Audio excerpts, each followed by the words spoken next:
Ako po si Jennifer Suarez, 27 years old. Nakatira po sa General Locban. Gagalang Tondo, Manila. Sa ngayon po wala po akong trabaho. So paano po nakatulong sa inyo yung food stamp na program? Malaking tulong po siya kasi hindi naman po kasi parang hindi po sapat yung binikita po ng asawa ko.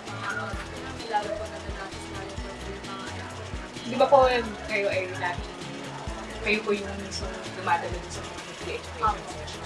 Ano po yung mga natutunan niyo sa inyo?